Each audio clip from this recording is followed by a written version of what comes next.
ಅಲ್ಲ, ಹೋದ ವರ್ಷ ಯಾವಾಗ ಮುಗಿತ್ರಿ?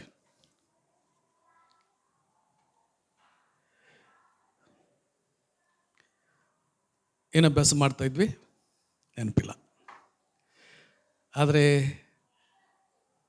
ಹೋದ ವಾರದಲ್ಲಿ ಏನು ಮಾಡಿದ್ವಿ ರೀ? ಯಾವಲ್ಲೂ ನಾವು ಕಲ್ತ್ಕೊಂಡ್ವಿ. ವಾಗ್ದಾನ ಏನಿದ್ರಿ? ನೆನಪಿಲ್ಲ. ಈ ವರ್ಷದ ವಾಗ್ದಾನ ನಿಮ್ಗೆ ನೆನಪಿಲ್ಲ? ಹೆಚ್ಚಾದ ಕಾರ್ಯಗಳನ್ನು ನೋಡಿವಿ, ಮಹತ್ ಕಾರ್ಯಗಳನ್ನು ನೋಡಿವಿ ಎಂಬುದಾಗಿ. ಇದು ತಿರುಗಿ ನಾವು ಯೇಸು ಸ್ವಾಮಿ ಹೇಳಿದಂಥ ನಾನೇ ಎಂಬುದಾಗಿ ಹೇಳಿದಂಥ ಸಂಗತಿಗಳನ್ನು ನಾವು ತಿರುಗಿ ಅಭ್ಯಾಸ ಮಾಡಿಕೊಳ್ಳೋಣ. ನಾವು ತಿರುಗಿ ಒಂದು ಆವರ್ತಿ ಯೋಹಾನ 10ನೇ ಅಧ್ಯಾಯ ಅದರ 7ನೇ ವಚನ ಮತ್ತು 9ನೇ ವಚನ ಓದಿಕೊಳ್ಳೋಣ. ಯೋಹಾನ 10 ಅದರ 7 ಮತ್ತು 9ನೇ ವಚನ. ಆದ ಕಾರಣ ಯೇಸು ಮತ್ತು ಅವರಿಗೆ, ನಿಮಗೆ ನಿಜ ನಿಜವಾಗಿ ಹೇಳುತ್ತೇನೆ, ಕುರಿಗಳಿಗೆ ನಾನೇ ಬಾಗಿಲಾಗಿದ್ದೇನೆ. ನನಗಿಂತ ಮುಂಚೆ ಬಂದವರೆಲ್ಲರೂ ಕಳ್ಳರು, ಸುಲ್ಕೊಳ್ಳೋರು ಆಗಿದ್ದಾರೆ. ಆದರೆ ಕುರಿಗಳವರಿಗೆ ಕಿವಿಗೊಡಲಿಲ್ಲ. ನಾನೇ ಆ ಬಾಗಿಲು. ನನ್ನ ಮುಖಾಂತರವಾಗಿ ಯಾವನಾದರೂ ಒಳಗೆ ಹೋದರೆ ಸುರಕ್ಷಿತವಾಗಿದ್ದು ಒಳಗೆ ಹೋಗುವನು, ಹೊರಗೆ ಬರುವನು, ಮೇವನ್ನು ಕಂಡುಕೊಳ್ಳುವನು. ಮತ್ತು 14ನೇ ಅಧ್ಯಾಯ ಯೋಹಾನ 14 ಅದರ 6ನೇ ವಚನ. ಯೇಸು ಅವನಿಗೆ, ನಾನೇ ಮಾರ್ಗವು, ಸತ್ಯವೂ ಜೀವವೂ ಆಗಿದ್ದೇನೆ. ನನ್ನ ಮೂಲಕವಾಗಿ ಹೊರತು ಯಾರೂ ತಂದೆ ಬಳಿಗೆ ಬರುವುದಿಲ್ಲ. ಪ್ರಾರ್ಥನೆ ಮಾಡಿಕೊಳ್ಳೋಣ. ಸ್ವಾಮಿ, ಈ ಸಮಯದಲ್ಲೇ ನಾವು ಧ್ಯಾನ ಮಾಡಿದಂಥ ಈ ವಾಕ್ಯ ನಾವು ಇನ್ನೂ ವಿಸ್ತಾರವಾಗಿ ನಾವು ತಿರುಗಿ ಧ್ಯಾನ ಮಾಡಿಕೊಳ್ಳುವಾಗ ದೇವರಾತ್ಮನೇ ನಿನ್ನ ಕೃಪೆ ನಮಗೆ ಕೊಡಬೇಕೆಂಬುದಾಗಿ ನಾವು ಪ್ರಾರ್ಥಿಸ್ತೇವೆ. ವಾಕ್ಯಗಳನ್ನು ಕದ್ದುಕೊಳ್ಳಬೇಕೆಂದು, ವಾಕ್ಯಗಳನ್ನು ನುಂಗಿಬಿಡಬೇಕೆಂದು ನೋಡುವ ಅಂಧಕಾರ ಶಕ್ತಿಗಳು ಯೇಸುವಿನ ನಾಮದಲ್ಲಿ ಅವುಗಳನ್ನು ಬಂಧಿಸ್ತೇವೆ. ಯೇಸುವಿನ ನಾಮದಲ್ಲಿ ಕರ್ತನೆ, ನಿನ್ನ ಪವಿತ್ರಾತ್ಮನ ಮೂಲಕ ನಮ್ಮ ಬುದ್ಧಿಯನ್ನು ತೆರೆದು, ನಮ್ಮ ಮನಸ್ಸನ್ನು ತೆರೆದು, ನಮ್ಮ ಆತ್ಮವನ್ನು ತೆರೆದು ಬೋಧಿಸು ಕರ್ತನೆ. ನಮ್ಮ ಕಿವಿಗಳನ್ನು ತೆರೆ, ನಮ್ಮ ಆತ್ಮದ ಕಿವಿಗಳನ್ನು ತೆರೆ, ಕಣ್ಣುಗಳನ್ನು ತೆರೆ. ನಿನ್ನನ್ನು ನೋಡುವಂತೆ ನಮಗೆ ಅನುಗ್ರಹಿಸು, ನಿನ್ನನ್ನು ಕೇಳುವಂತೆ ಅನುಗ್ರಹಿಸು. ಯೇಸುವಿನ ನಾಮದಲ್ಲಿ ಸ್ತುತಿಸಿ ಪ್ರಾರ್ಥಿಸಿ ಬೇಡಿಕೊಂಡು ಹೊಂದಿದ್ದೇವೆ ಕರ್ತನೆ. Amen, amen. ನಾವು ಇಂಗ್ಲಿಷ್ನಲ್ಲಿ ನೋಡುವಾಗ ಐ ಆಮ್ ದಿ ಡೋರ್, ನಾನೇ ಬಾಗಿಲು, ನಾನೇ ಬಾಗಿಲು ಎಂಬುದಾಗಿ ಯೇಸು ಸ್ವಾಮಿ ಹೇಳಿದಂಥ ಮಾತು ದಿ ಡೋರ್. ಅಂದರೆ ಆ ಬಾಗಿಲು ಹೊರತು ಬೇರೆ ಬಾಗಿಲು ಇಲ್ಲ ಅಂತ ಅರ್ಥ. ಯೇಸು ಸ್ವಾಮಿ ನಾನು ಅನೇಕ ಬಾಗಿಲುಗಳಲ್ಲಿ ಒಂದು ಬಾಗಿಲು ಅಂತ ಹೇಳಿಲ್ಲ.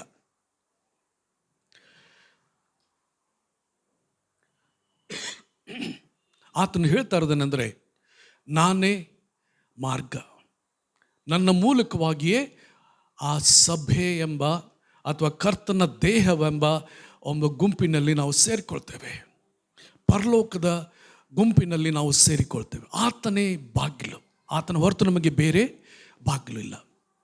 ಇಲ್ಲಿ 14ನೇ ಅಧ್ಯಾಯದ 6ನೇ ವಚನದಲ್ಲಿ ಯೇಸು ಮಾಡ್ತಾನೆ, ನಾನೇ ಮಾರ್ಗವು, ನಾನೇ ಸತ್ಯವೂ ಜೀವ ಆಗಿದ್ದೇನೆ. ಅಲ್ಲಿ ಮಾರ್ಗ ಅಂತ ಹೇಳಿ ಮೊದಲೇ ಸಂಗತಿ ಹೇಳುವಂಥದ್ದು ಮಾರ್ಗ. I am the way, I am one of the ways ಅಂತ ಹೇಳಿದ್ರು. ನಾನು ಅನೇಕ ಮಾರ್ಗಗಳಲ್ಲಿ ಒಂದು ಮಾರ್ಗ ಅಂತ ಹೇಳ್ತಾ ಇಲ್ಲ, ನಾನೇ ಮಾರ್ಗ. ಯಾಕಂದರೆ ಪರಿಶುದ್ಧನಾದಂಥ ವ್ಯಕ್ತಿ, ಆತನಂತೆ ಪರಿಶುದ್ಧನಾದಂಥ ವ್ಯಕ್ತಿ ಲೋಕದಲ್ಲಿ ಯಾರೂ ಇಲ್ಲ. ಪಾಪವಿಲ್ಲದಂಥ ಯೇಸು, ಆತ ನಮಗೋಸ್ಕರ ತನ್ನ ರಕ್ತವನ್ನು ಸುರಿಸಿದ್ದರಿಂದ ನಾವು ನೋಡ್ತೇವೆ ಆತನೊಬ್ಬನೇ ಮಾರ್ಗವಾದನು. ದೇವರ ವಾಕ್ಯ ಹೇಳ್ತದೆ, ತಿಮೋತಿನ ಬರೆದ ಪತ್ರಿಕೆಯಲ್ಲಿ ನಾವು ನೋಡ್ತೇವೆ, ದೇವರಿಗೂ ಮನುಷ್ಯರಿಗೂ ಮಧ್ಯಸ್ಥನು ಒಬ್ಬನೇ, ಆತನು ಕರ್ತನಾಗಿರುವ ಕ್ರಿಸ್ತನೇ. ಆತನ ಮೂಲಕವಾಗಿ ಮಾತ್ರ ನಾವು ಹೋಗ್ಬೋದ್ರಿ. ಯಾವುದೇ ಮನುಷ್ಯರಾಗಲಿ, ಯಾವುದೇ ಸಂತರಾಗಲಿ, ಅವ್ರು ಯಾರೂ ನಮಗೆ ಮಾರ್ಗ ಅಲ್ಲ.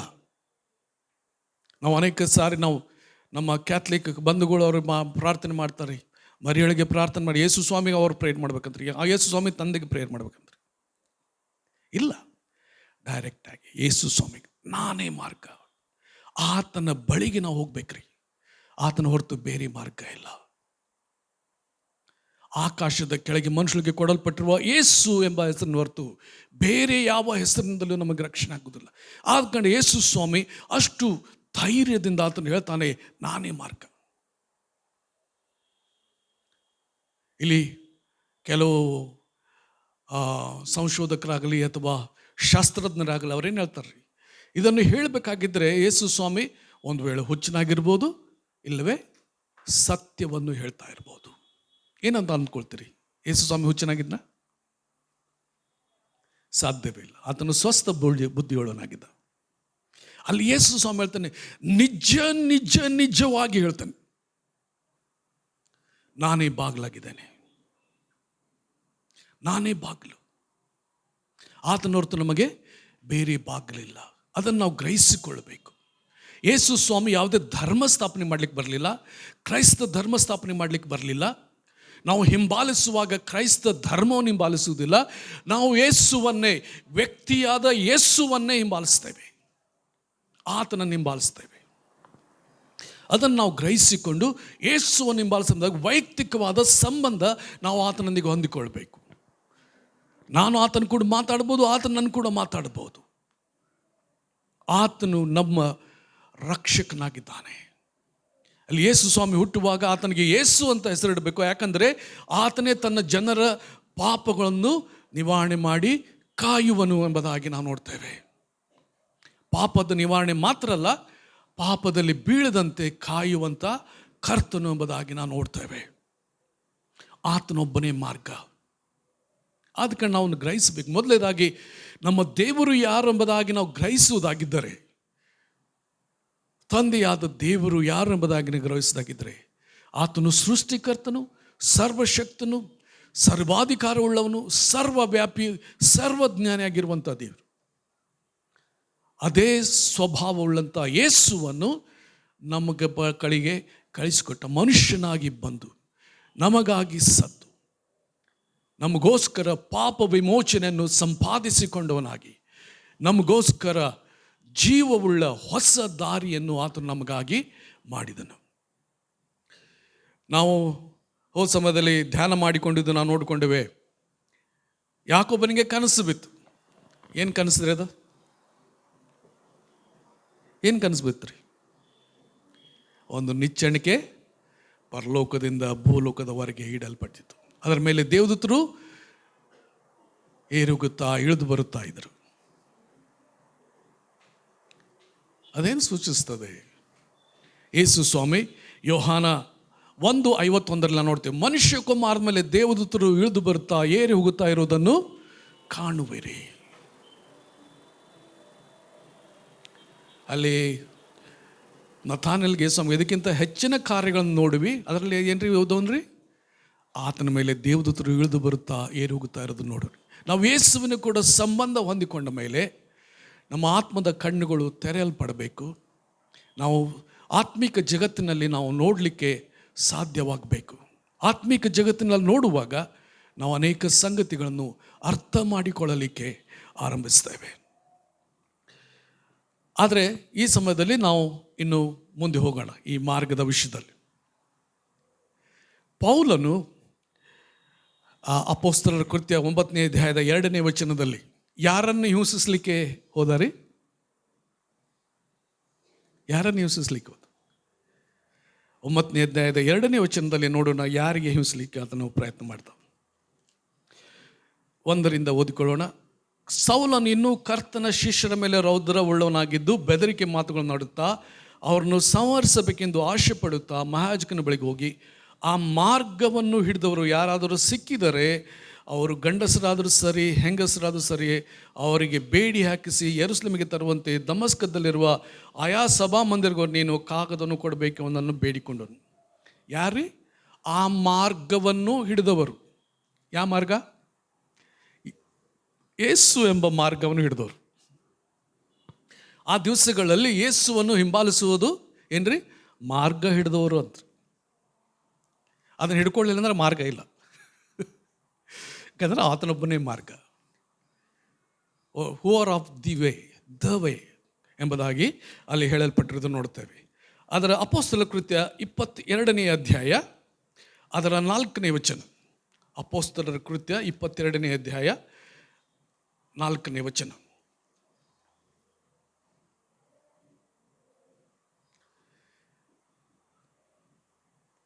ದೇವರ ವಿಷಯದಲ್ಲಿ ಅಭಿಮಾನಿಗಳಾಗಿರುವಂತೆ ನಾನು ಅಭಿಮಾನಿಯಾಗಿದ್ದೆನು.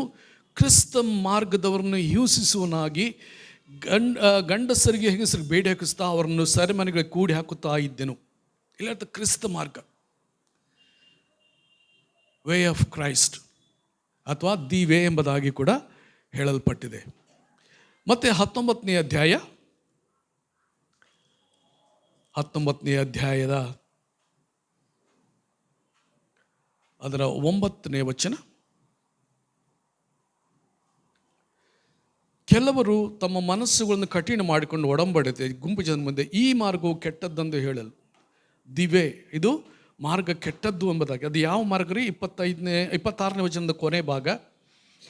ಪ್ರಿಸ್ಕಿಳಲು ಅಕ್ವಿಲನು ಕೇಳಿ ಅವನನ್ನು ತಮ್ಮ ಮನೆಗೆ ಕರ್ಕೊಂಡು ಹೋಗಿ ದೇವರ ಮಾರ್ಗವನ್ನು ಇನ್ನೂ ಸೂಕ್ಷ್ಮವಾಗಿ ವಿವರಿಸಿದರು. ದೇವರ ಮಾರ್ಗ ಅಂತ ಹೇಳಲ್ಪಟ್ಟಿದ್ದಾರೆ. ಯೇಸು ಮಾರ್ಗವಾಗಿದ್ದಾನೆ, ಆತನೊಬ್ಬನೇ ಮಾರ್ಗ, ಮತ್ತು ಇಲ್ಲಿ ಆತನು ದೇವರ ಮಾರ್ಗ ಎಂಬುದಾಗಿ ಹೇಳಲ್ಪಟ್ಟಿರೋದನ್ನು ನೋಡ್ತೇವೆ. ಅದರ 19ನೇ ಅಧ್ಯಾಯದ 23ನೇ ವಚನ, ಅದನ್ನ ಆಗಲೇ ಹೇಳಿದ್ದು 18ನೇ ವಚನ ಅಧ್ಯಾಯದ 26ನೇ ವಚನ ಮತ್ತು 19ನೇ ಅಧ್ಯಾಯದ 23ನೇ ವಚನದಲ್ಲಿ ಆ ಕಾಲದಲ್ಲಿ ಕ್ರಿಸ್ತ ಮಾರ್ಗದ ವಿಷಯವಾಗಿ ಗಲಭೆ ಹುಟ್ಟಿತು. ಕ್ರಿಸ್ತ ಮಾರ್ಗ ಅದನ್ನು ಹಿಂಬಾಲಿಸುವಾಗ ಏನಾಯ್ತು ರೀ? ಅನೇಕ ವಿಗ್ರಹಾರಾಧನೆಯ ದೇವಾಲಯಗಳು ಖಾಲಿ ಬಿದ್ದು, ಆರಾಧಕರಿಲ್ಲದೆ ಅನೇಕರಿಗೆ ಗೊತ್ತಾಯಿತು ಇವು ದೇವರಲ್ಲ, ಕೇವಲ ವಿಗ್ರಹಗಳು, ದುರಾತ್ಮಗಳಂತ ಗುರುತಾಗಿ ಏನು ಮಾಡಿಬಿಟ್ರಿ ಜನ ಅಲ್ಲಿ ಹೋಗೋದನ್ನು ಬಂದ್ ಮಾಡಿದರು. ಹೀಗಾಗಿ ವಿಗ್ರಹಗಳ ಮಾರಾಟ ಕಡಿಮೆ ಆಯ್ತು ರೀ. ವಿಗ್ರಹಗಳ ಮಾರಾಟ ಕಡಿಮೆ ಆದದ್ರಿಂದ ಅವ್ರ ಬಿಸ್ನೆಸ್ ಹಾಳಾಯ್ತು. ಹೀಗಾಗಿ ಅವರು ಆ ಅಕ್ಕಸಾಲಿಗರು, ಅದನ್ನು ವಿಗ್ರಹಗಳು ಮಾಡುವಂಥ ಅಕ್ಕಸಾಲಿಗರು ದೊಡ್ಡ ಒಂದು ದೊಂಬಿಯನ್ನು ಎಬ್ಬಿಸಿದರು ಎಂಬುದಾಗಿ ನೋಡ್ತೇವೆ. ಕ್ರಿಸ್ತ ಮಾರ್ಗದ ವಿರುದ್ಧವಾಗಿ ಅವರು ದೊಂಬಿಯನ್ನು ಎಬ್ಬಿಸಿದರು ಎಂಬುದಾಗಿ ನಾವು ನೋಡ್ತೇವೆ. 18ನೇ ಅಧ್ಯಾಯದ 25ನೇ ವಚನ ನಾವು ಓದಿದ್ದೇವೆ, 25-26. ಅವನು ಕರ್ತನ ಮಾರ್ಗದ ವಿಷಯದಲ್ಲಿ ಉಪದೇಶ ಹೊಂದಿದವನಾಗಿದೆ. ಆದರೆ ಆತನ ಅಪೊಲೋಸನ ಬಗ್ಗೆ ಹೇಳಲ್ಪಟ್ಟಿದೆ. ಮತ್ತು ಮನಸ್ಸುಳ್ಳನಾಗಿದ್ದು ಯೋಹಾನನು ಮಾಡಿಸಿದ ದೀಕ್ಷಾಸ್ನಾನ ಮಾತ್ರ ಬಲವನಾದಾಗ್ಯೂ ಯೇಸುವಿನ ಸಂಗತಿಗಳನ್ನು ಸೂಕ್ಷ್ಮವಾಗಿ ಹೇಳಿ ಉಪದೇಶಿಸಿದನು. ಅವನು ಸಭಾಮಂದಿರದಲ್ಲಿ ಧೈರ್ಯದಿಂದ ಮಾತಾಡೋದಕ್ಕೆ ಪ್ರಾರಂಭಿಸಿದನು. ಅವನ ಮಾತುಗಳನ್ನು ಪ್ರಿಸ್ಕಿಲ್ಲಳು ಅಕ್ವಿಲನ್ನು ಕೇಳಿ ಅವನನ್ನು ತಮ್ಮ ಮನೆಗೆ ಕರೆದುಕೊಂಡು ಹೋಗಿ ಅವನಿಗೆ ದೇವರ ಮಾರ್ಗವನ್ನು ಸೂಕ್ಷ್ಮವಾಗಿ ವಿವರಿಸಿದರು. ಸೂಕ್ಷ್ಮವಾಗಿ ಆತನು ಯೇಸುವಿನ ವಿಷಯದಲ್ಲಿ ಭಾಳ ಸೂಕ್ಷ್ಮವಾಗಿ ಹೇಳಿದನು. ಆತನ ಮಾರ್ಗದ ವಿಷಯದಲ್ಲಿ ಎಂಬುದಾಗಿ ನಾವು ನೋಡ್ತೇವೆ. ದೇವರ ಮಾರ್ಗ, ಕ್ರಿಸ್ತ ಮಾರ್ಗ ಎಂಬುದಾಗಿ ಹೇಳೋದನ್ನು ನಾವು ನೋಡುತ್ತೇವೆ. ಆತನು ಅಪೊಲ್ಲೋಸನು ವಾಕ್ಯದಲ್ಲಿ he was mighty in word ಅಂತ ಬರ್ತೈತೆ. He was mighty in word ಇಂಗ್ಲೀಷಲ್ಲಿ. ದೇವರ ವಾಕ್ಯದ ವಿಷಯದಲ್ಲಿ ಶಕ್ತಿ ಉಳ್ಳವನಾಗಿದ್ದಂತೆ. ಯೇಸು ಸ್ವಾಮಿ ವಿಷಯದ ಹೆಚ್ಚಾಗಿ ಗೊತ್ತಿಲ್ಲ, ಆದರೆ ಪ್ರವಾದನೆಗಳು ಗೊತ್ತು. ಕೆಲವೊಂದು ಪ್ರವಾದನೆಗಳು ಗೊತ್ತು. ಬರಬೇಕಾದ ಕರ್ತನು ಮೆಸ್ಸಿಯನು ಇವನೇ ಎಂಬುದಾಗಿ ಆತನು ಗುರುತಿಸಿ ಆತನು ಸಭಾಮಂದಿರದಲ್ಲೇ ಪ್ರಸಂಗ ಮಾಡಲಿಕ್ಕೆ ಆರಂಭಿಸಿದ. ಆತನಿಗೆ ಯೇಸು ಕ್ರಿಸ್ತನ ಶಿಷ್ಯರ ಬಗ್ಗೆ ಪರಿಚಯ ಇರಲಿಲ್ಲ. ಈಗ ಅಕ್ವಿಲ ಮತ್ತು ಪ್ರಿಸ್ಕಿಲ ಗಂಡ ಹೆಂಡತಿರಿ. ಅಕ್ವಿಲ ಗಂಡ, ಪ್ರಿಸ್ಕಿಲ ಹೆಂಡತಿ. ಊಟಪಟ್ಟ ಮಾಡಬೇಡ್ರಿ. ಪೌಲ ಸೀಲರ್ ಅಂತ ಹೇಳುವಾಗ ಕೆಲವರು ಮಾಡೋದು ಪೌಲ ಮತ್ತು ಅವನ ಹೆಂಡತಿಯಾದ ಶೀಲಳ ಅಂತ ತಿಳ್ಕೊತಾರೆ. ಇಲ್ಲರಿ, ಸೀಲ ಆತನು ಗಂಡಸರು. ಅದಕ್ಕೆ ಅದಕ್ಕೆ ತಪ್ಪಾಗಿ ತಿಳ್ಕೊಳಕ್ಕೆ ಹೋಗ್ಬೇಡ್ರಿ. ಇಲ್ಲಿ ಅಕ್ವಿಲ ಮತ್ತು ಪ್ರಿಸ್ಕಿಲಳಿಗೆ ವಾಕ್ಯದಲ್ಲಿ ಹೆಚ್ಚು ಜ್ಞಾನ ಉಳ್ಳವಳಾಗಿದ್ದಳು. ಇಲ್ಲ ನೋಡ್ತೀವಿ, ಅವಳು ಅವನಿಗೆ ವಾಕ್ಯದ ವಿಷಯವಾಗಿ ಹೆಚ್ಚಾಗಿ ಪ್ರಕಟಿಸಿದಳು ಎಂಬುದಾಗಿ ನಾವು ನೋಡ್ತೇವೆ. ಆಕೆ ದೇವರ ವಾಕ್ಯದ ವಿಷಯದಲ್ಲಿ ಅವನಿಗೆ ಹೆಚ್ಚಾಗಿ ಇನ್ನೂ ಸೂಕ್ಷ್ಮವಾಗಿ ಉಪದೇಶಿಸಿದರು ಎಂಬುದಾಗಿ ಆತನು ಬಲ ಹೊಂದಿದವನಾಗಿ ನಾವು ನೋಡ್ತೇವೆ. ಇನ್ನೂ ಹೆಚ್ಚಾಗಿ ಧೈರ್ಯದಿಂದ ಯೇಸುವೇ ಕ್ರಿಸ್ತನೆಂದು ಆತನು ಬಲಪಡಿಸಿದನು. ಅದರ 26ನೇ ವಚನ ಅಂತ ಅಂದ್ಕೊಳ್ತೇನೆ. ಆತನು ಶಾಸ್ತ್ರದಿಂದ ಯೇಸುವೇ ಕ್ರಿಸ್ತನೆಂದು ತೋರಿಸಿಕೊಟ್ಟು ಎಲ್ಲರ ಮುಂದೆ ಬಲವಾಗಿ ಯೆಹೂದ್ಯರನ್ನು ಖಂಡಿಸಿ ದೇವರ ಕೃಪೆಯಿಂದ ನಂಬಿದವರಿಗೆ ಸಹಾಯ ಮಾಡಿದನು. ಕನ್ನಡದಲ್ಲಿ ಎಲ್ಲಿ ಮೈಟಿ ಇನ್ ವರ್ಡ್ ಅಂತ ನನಗೆ ಗೊತ್ತಾಗ್ತಾ ಇಲ್ಲ, ಆದರೆ ಇಂಗ್ಲೀಷಲ್ಲಿ ಓದುವಾಗ I was a mighty in word. ಬಹುಶಃ ಇಬ್ರಿಯರಿಗೆ ಬರೆದ ಪತ್ರಿಕೆ ನಾವು ನೋಡ್ತೇವೆ. ಭಾಳಷ್ಟು ಹಳೆ ಒಡಂಬಡಿಕೆಯ ಕೋಟ್ಸ್ ಇರುವಂಥ ಪತ್ರಿಕೆ ಬಹುಶಃ ಈ ಅಪೊಲ್ಲೋಸನು ಬರೆದಿದ್ದಾನೆ ಎಂಬುದಾಗಿ ಅನೇಕರು ಅಂದುಕೊಳ್ತಾರೆ. ಅಲ್ಲಿ ಯಾಕಂದರೆ ಅನೇಕರು ಪೌಲ ಅಂತ ತಿಳ್ಕೊಳ್ತಾರೆ, ಆದರೆ ಅಪೊಲ್ಲೋಸನು. ಇಬ್ಬರು ಸ್ನೇಹಿತರು, ಪೌಲ ಅಪೊಲ್ಲೋಸರು ಇಬ್ಬರು ಸ್ನೇಹಿತರು. ಹೀಗಾಗಿ ಕೊರಿಂಥ ಪತ್ರಿಕೆ ಬರುವಾಗ ಅಲ್ಲಿ ಕೊರಿಂಥದ ಒಂದು ವಿಭಾಗ ಆಗಿತ್ತು ರೀ. ನಾನು ಪೌಲನೋ ಅಂತ ಹೇಳ್ಕೊಳ್ತಾರೆ ಒಂದು ಗುಂಪು, ಇನ್ನೊಂದು ಗುಂಪು ನಾನು ಅಪೊಲ್ಲೋಸನವರು ಎಂಬುದಾಗಿ ಹೇಳ್ಕೊಳ್ತಾರೆ. ಹೀಗಾಗಿ ಪೌಲನವ್ರನ್ನು ಖಂಡಿಸಿ ಒಂದು ಸಭೆಯನ್ನು ವಿಭಾಗ ಮಾಡಬೇಡ್ರಿ, ಭೇದ ಮಾಡಬೇಡ್ರಿ ಎಂಬುದಾಗಿ ಅವರನ್ನು ಖಂಡಿಸುವುದನ್ನು ನೋಡ್ತೇವೆ. ಆದ ಕಾರಣದಲ್ಲಿ ನಾವು ನೋಡುವಾಗ ಈ ಒಂದು ಸಂಗತಿ ನಾವು ನೋಡ್ತೇವೆ, ಈ ಭಾಗವಾಗಿರದೇ ಇರುವಂಥದ್ದು ನಾವು ನೋಡ್ತೇವೆ. ಒಂದು ಐಕ್ಯತೆ ಯಾಕಂದರೆ ಪೌಲನು ಆತನು ಶಕ್ತಿಯ ವಾಕ್ಯಗಳನ್ನು ಉಪಯೋಗಿಸಿದನು, ಅಪೊಲ್ಲೋಸನು ದೇವರ ವಾಕ್ಯಗಳನ್ನು ಉಪಯೋಗಿಸಿ ಸೂಕ್ಷ್ಮವಾಗಿ ಜನರನ್ನು ಕರ್ತನಲ್ಲಿ ಬಲಪಡಿಸಿದನು. ಪೌಲನು ಅಸ್ಥಿವಾರ ಹಾಕಿದ, ಸುವಾರ್ತೆ ಹೇಳಿ ಅವ್ರನ್ನ ಕಟ್ಟಿದ. ಅದರ ಮೇಲೆ ಅಪೊಲ್ಲೋಸನು ಬಂದು ಅವ್ರನ್ನ ಇನ್ನೂ ವಾಕ್ಯದಲ್ಲಿ ದೃಢಪಡಿಸಿದನು ಎಂಬುದಾಗಿ ನಾವು ನೋಡ್ತೇವೆ. ಆದ ಕಾರಣ ಒಬ್ಬ ಒಂದು ಬೋಧಕನನ್ನು ಹಿಡ್ಕೊಂಡು ನಾವು ಉಬ್ಬಿಕೊಳ್ಳಬಾರ್ದು ಎಂಬುದಾಗಿ ಅಲ್ಲಿ ಕೊರಿಂಥದವರು ಬರೆದ ಪತ್ರಿಕೆಯಲ್ಲಿ ಆತನು ಕೊರಿಂಥ ಸಭೆಯನ್ನು ಖಂಡಿಸಿ ಬರೆದು ನೋಡ್ತೇವೆ. ಇಲ್ಲಿ ಆತನು ದ ವೇ ಎಂಬುದಾಗಿ ಕರೆಯಲ್ಪಟ್ಟಿರುವುದನ್ನು ನೋಡ್ತೇವೆ. ದೇವರ ಮಾರ್ಗ, ಕ್ರಿಸ್ತ ಮಾರ್ಗ ಎಂಬುದಾಗಿ ಅಪೊಸ್ತಲರ ಕೃತ್ಯದಲ್ಲಿ ನೋಡ್ತೇವೆ. 1 ಕೊರಿಂಥ ಅದರ 1:18 1 ಕೊರಿಂಥ 1:18 ಶಿಲುಬೆಯ ವಿಷಯವಾದ ಮಾತು ನಾಶನ ಮಾರ್ಗದಲ್ಲಿರುವರಿಗೆ ಹುಚ್ಚು ಮಾತಾಗಿದೆ, ರಕ್ಷಣೆ ಮಾರ್ಗದಲ್ಲಿರುವ ನಮಗಾದರೂ ದೇವರ ಶಕ್ತಿಯಾಗಿದೆ.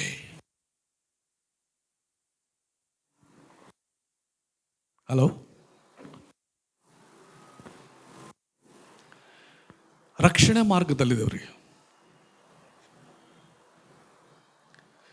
ರಕ್ಷಣಾ ಮಾರ್ಗದಲ್ಲಿರೋರಿಗೆ ನಮಗೆ ಆ ಶಿಲ್ಬೆ ವಿಷಯವಾದ ಹಲೋ ಅದು ನಮಗೆ ದೇವರ ಶಕ್ತಿಯಾಗಿದೆ ಎಂಬುದಾಗಿ ನಾವು ನೋಡ್ತೇವೆ. ರಕ್ಷಣಾ ಮಾರ್ಗ, ನಾವು ರಕ್ಷಣಾ ಮಾರ್ಗದಲ್ಲಿದ್ದೇವೆ. ನಾಶದ ಮಾರ್ಗದಲ್ಲಿಲ್ಲ, ಅಗಲವಾದ ಮಾರ್ಗದಲ್ಲಿಲ್ಲ. ನಾವು ಯಾವ ಮಾರ್ಗದಲ್ಲಿದ್ರಿ? ರಕ್ಷಣೆ ಮಾರ್ಗದಲ್ಲಿದ್ದೇವೆ. ಮತ್ತು 2 ಕೊರಿಂಥ 2:15 ನಾವು ನೋಡ್ತೇವೆ. 2 ಕೊರಿಂಥ 2:15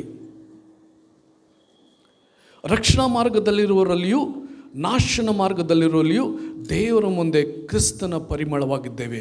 ನಾವು ನಾಶನ ಮಾರ್ಗದಲ್ಲಿರೋರಿಗೆ ಮರಣದಿಂದ ಹುಟ್ಟಿಸುವ ವಾಸನೆಯಾಗಿಯೂ, ರಕ್ಷಣಾ ಮಾರ್ಗದಲ್ಲಿರೋರಿಗೆ ಜೀವದಿಂದ ಹುಟ್ಟಿ ಜೀವನ ಹುಟ್ಟಿಸುವ ವಾಸನೆಯಾಗಿಯೂ ಇದ್ದೇವೆ. ಇಲ್ಲಿ ಕೂಡ ರಕ್ಷಣಾ ಮಾರ್ಗದಲ್ಲಿರುವುದಷ್ಟೇ ಅಲ್ಲ, ನಾವು ದೇವರ ಮುಂದೆ ಸುವಾಸನೆಯಾಗಿದ್ದೇವೆ, ಜೀವವನ್ನು ಹುಟ್ಟಿಸುವವರಾಗಿದ್ದೇವೆ ಎಂಬುದಾಗಿ ಇಲ್ಲಿ ನಾವು ನೋಡ್ತೇವೆ. ರಕ್ಷಣಾ ಮಾರ್ಗ ಎಂಬುದಾಗಿ ಹೇಳಲ್ಪಟ್ಟಿದೆ. ಇದಕ್ಕೆ ಮತ್ತೊಂದು ಇದೆ, ಅದಕ್ಕೆ ಹೆಸರು ವಿಶ್ವಾಸ ಮಾರ್ಗ. ನಾವು ರೋಮಾಪುರದವ್ರು ಬರೆದ ಪತ್ರಿಕೆ ಅದರ 3ನೇ ಅಧ್ಯಾಯ 27ನೇ ವಚನ. ಹಾಗಾದರೆ ಹೊಗಳಿಕೊಳ್ಳುವುದಕ್ಕೆ ಆಸ್ಪದವೆಲ್ಲಿ ಅದು ಇಲ್ಲದೆ ಹೋಯಿತು. ಯಾವ ಪ್ರಮಾಣದಿಂದ?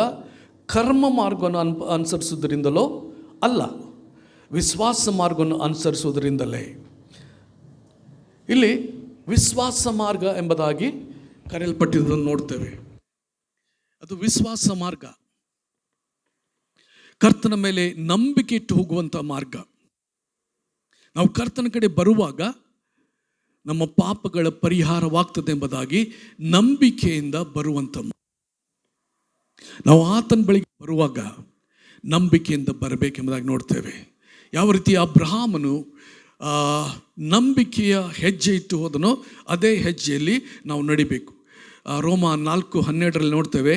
ಇದಲ್ಲದೆ ಸುನ್ನತಿರಲ್ಲಿ ಯಾರು ಸುನ್ನತಿ ಹೊಂದಿದ್ದಲ್ಲದೆ ನಮ್ಮ ಪಿತೃವಾಗಿರುವ ಅಬ್ರಹಾಮನಿಗೆ ಸುನ್ನತಿಯಾಗೋದಕ್ಕಿಂತ ಮುಂಚೆ ಇದ್ದ ನಂಬಿಕೆಯ ಹೆಜ್ಜೆಗಳನ್ನು ಹಿಡಿದು ನಡೆಯುತ್ತಾರೋ ಅವರಿಗೆ ಸಹ ಮೂಲ ತಂದೆಯಾಗಿದ್ದಾನೆ. ಇದು ವಿಶ್ವಾಸ ಮಾರ್ಗ, ನಂಬಿಕೆಯ ಹೆಜ್ಜೆಯಲ್ಲಿ ಹೆಜ್ಜೆ ಇಡುತ್ತಾ ಹೋಗುವಂಥ ಮಾರ್ಗ. ಇದು ವಿಶ್ವಾಸ ಮಾರ್ಗ ಎಂಬುದಾಗಿ ಕರೆಯಲ್ಪಟ್ಟಿದೆ. ನಾವು ನೋಡಿದೆವು ದ ವೇ ಮಾರ್ಗ ಎಂಬುದಾಗಿ ನೋಡಿಕೊಂಡೆವು, ರಕ್ಷಣಾ ಮಾರ್ಗ ಎಂಬುದಾಗಿ ನೋಡಿಕೊಂಡೆವು, ವಿಶ್ವಾಸದ ಮಾರ್ಗ ಎಂಬುದಾಗಿ ನಾವು ನೋಡಿಕೊಂಡೆವು. ಇದು ಜೀವದ ಮಾರ್ಗ. ನಾವು ಜ್ಞಾನೋಕ್ತಿಯಲ್ಲಿ ನೋಡಿಕೊಳ್ಳುವಾಗ ಒಂದು ವಾಕ್ಯ ಹೇಳ್ತಿದ್ದೇನೆ, ನಾವು ಮೇಲಕ್ಕೆ ಹೋಗ್ತೇವೆ ಎಂಬುದಾಗಿ. ಆದರೆ ಇನ್ನೊಂದು ಮಾರ್ಗ ಇದೆ, ನಾವು ನೋಡ್ತೇವೆ ಆಗಲೇ ನಾವು ಓದಿಕೊಂಡೆವು, ನಾಶನ ಮಾರ್ಗದಲ್ಲಿರುವವರಿಗೆ ನಾವು ಮರಣದ ವಾಸನೆ ಆಗಿದ್ದೇವೆ ಅಂತ. ನಾಶನ ಮಾರ್ಗ, ಒಂದು ಮಾರ್ಗ ಇದೆ, ಅದು ನಮ್ಮನ್ನೊಂದು ಸೀದಾ ನರಕಕ್ಕೆ ಒಯ್ತದ್ರಿ. ಅದು ನಾಶನ ಮಾರ್ಗ. 2 ಕೊರಿಂಥ 4:3 ಆಗಲೇ ನಾವು ಓದಿದ್ದೇವೆ.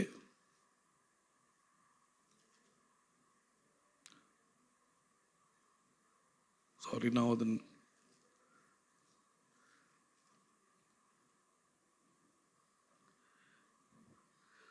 ಸಾರುವ ಸುವಾರ್ಥ ಕೆಲವರಿಗೆ ಮರೆಯಾಗುವುದಾದರೆ ನಾಶನ ಮಾರ್ಗದಲ್ಲವರಿಗೆ ಮರೆಯಾಗಿರುವುದು. ನಾವು ಆಗಲೇ ಓದಿದಂಥ 2 ವಚನಗಳು 1 ಕೊರಿಂಥ 1:18, 2:14 ಅವು ಏನು ಹೇಳ್ತದೆ? ನಾಶನ ಮಾರ್ಗ ಎಂಬುದು ಇದೆ. ಈ ಮಾರ್ಗಕ್ಕೆ ವಿರೋಧವಾಗಿ ಇರುವಂಥ ಇನ್ನೊಂದು ಮಾರ್ಗ ನಾಶನದ ಮಾರ್ಗ. ಅದು 2 ಅಪೋಸಿಟ್ ಹೋಗ್ತವೆ. ಇದು ಈ ಕಡೆ ಹೋದರೆ ಇದು ಈ ಕಡೆ ಹೋಗ್ತದ್ರಿ. ಆದ ಕಾರಣ ಈ ಮಾರ್ಗ ತಿಳಿಬೇಕಾದರೆ ನಾವು ವಾಕ್ಯನ ಓದಬೇಕು, ಆ ಮಾರ್ಗದಲ್ಲಿ ನಾವು ನಡೆಯಬೇಕೆಂಬುದಾಗಿ ನಾವು ನೋಡ್ತೇವೆ. ಇದಕ್ಕೆ ಮರಣ ಮಾರ್ಗ ಅಂತ ಕೂಡ ಕರೆಯಲ್ಪಟ್ಟಿದೆ. ನಾಶನ ಮಾರ್ಗಕ್ಕೆ ಮರಣ ಮಾರ್ಗ ಅಂತ ಕರೆಯಲ್ಪಟ್ಟಿದೆ. ಜ್ಞಾನೋಕ್ತಿ 14ನೇ ಅಧ್ಯಾಯ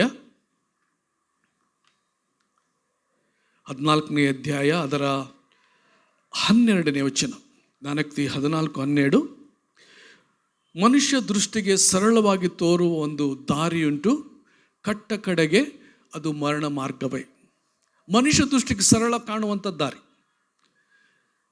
ಅಲ್ಲಿ ಕುಡುಕನು ಕೂಡ ನೆಶೆಯಲ್ಲಿ ಜೋತಾಡ್ಕೊಂತ ಹೋಗ್ಬೋದು, ಅಷ್ಟು ಅಗಲ ಐತರದು, ಭಾಳ ಅಗಲವಾದ ದಾರಿ. 16:25 ಕೂಡ ಅದೇ ವಚನ, ಅದೇ ಹೇಳ್ತದ್ರಿ.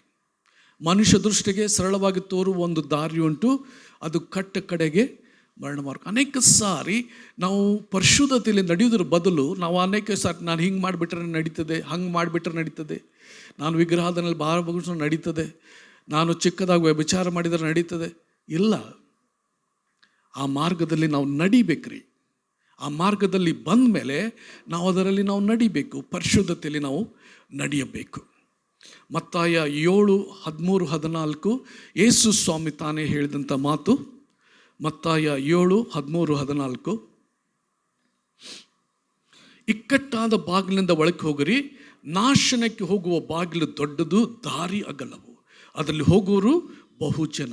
ನಿತ್ಯ ಜೀವಕ್ಕೆ ಹೋಗುವ ಬಾಗಿಲು ಇಕ್ಕಟ್ಟು, ದಾರಿ ಬಿಕ್ಕಟ್ಟು, ಅದನ್ನು ಕಂಡು ಹಿಡಿಯುವವರು ಸ್ವಲ್ಪ ಜನ. ಇಲ್ಲಿ ಯೇಸು ಸ್ವಾಮಿ 2 ಮಾತು ಹೇಳ್ತಾನೆ, ಬಾಗಿಲು, ದಾರಿ. ನಿತ್ಯ ಜೀವಕ್ಕೆ ಹೋಗುವ ಬಾಗಿಲು ಇಕ್ಕಟ್ಟು.